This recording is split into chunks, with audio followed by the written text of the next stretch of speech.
Welcome again to our Age of Empires 2 channel.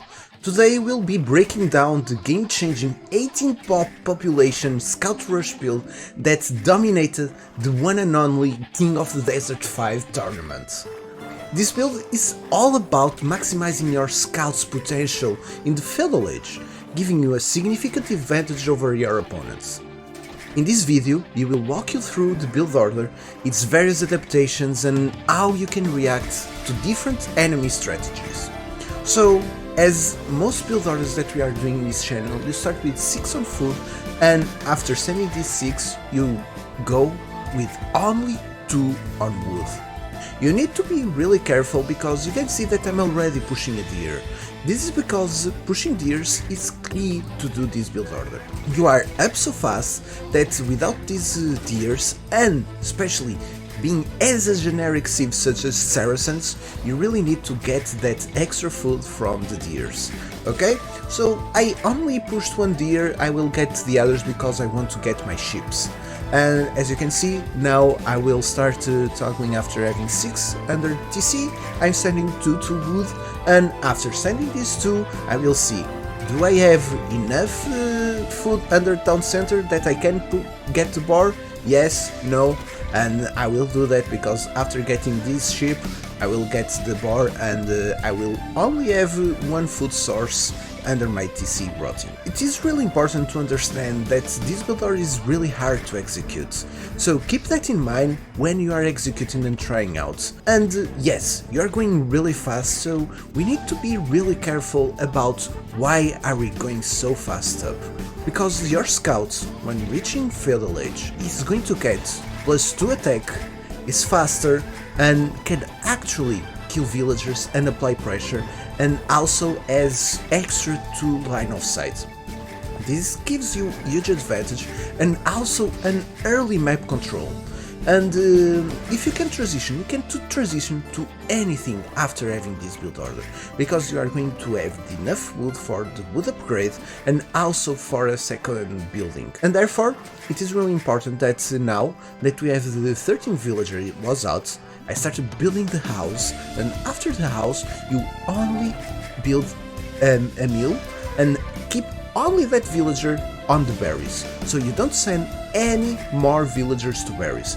You need still that one because you need to build the mill, so it's already there, so that's okay. It's the same thing, every villager goes under town center. After, you need to already see what is going to be your approach here. At this moment, you need to have a deep understanding of your map. Are you able to wall? Are you not able to wall? And what is your civilization that you are going against? And this is important so you can adapt your strategy, okay? So now that I reached, I'm going to have the 18th population, IQ loom, and after that I don't like to garrison because, you know, go back to work is kind of broken, so just manual drop your food, okay? So you can see that we have enough villagers, enough food to click fellow. Now, it comes the tricky part, okay? Now you keep only 1 lumber camp and send a total of 8 villagers to the wood line, and 2 villagers that are currently on foot under town center goes to the stragglers, so you have a total of 10 wood villagers, 8 on 1 lumber camp and 2 on stragglers. Keep in mind, try to fix if any villager gets stuck, but if you place 4-4, that's okay. Don't forget, you have 18 pop, so let's build a house, don't forget that. And afterwards, as soon as you have that house, don't forget, when you are around 50% going to Feudal Age, start building the barracks. In here, I'm going to send another villager already to berries, because I want 2 villagers building my stable, okay?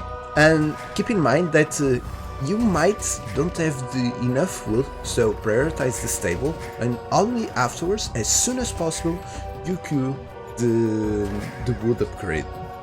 It's the most important one. And after going up, you can actually, and this is something that I learned and I never expect, you have a total of 5 villagers in the mill, okay? Only 5, not 4 but 5 villagers. It will be enough for you to get to Castle Age enough and deploying all the berries. My map is not that wallable, so I will focus mainly on applying pressure with army. Of course, I'm going to make some villagers and going to make some protection and some walls, because of course we are going scouts, we want to that. But because of I'm going to play rather open in this map, I want that archery range. After having 4 or 5 farms, you can build the archery range. It's usually a nice number, but you can build even early. But you need to scout, okay? And you can see, I have already two scouts at 10 minutes on our opponent's base. It's an insane timing. Okay, you see, 5 villagers, let's idle now, let's not build any extra farms, let's start building the archery, and this is going to be my approach. Of course, try to wall if you can, okay, try to figure out what are better walls, and of course, how do you defend against militias, right? Because if you are going against militias, you just have one exposed resource, that's the woodline, right? Also, maybe the berries, but in the early game, you only have woodline, so you either fight with villagers or just place some palisades and everything is protected because you have only one line, your resources are not scattered around the map, so it's even easier to protect your map like that. So continue to wall, you are applying pressure. Now it depends on various things what you can and what you cannot do, okay, but you can also, for example, if you have a really good map, you can skip even the archery, because you are going to have an insane map. And now, the number of farms. Aim for around 40 farms before sending to gold, okay? 40 farms is usually good.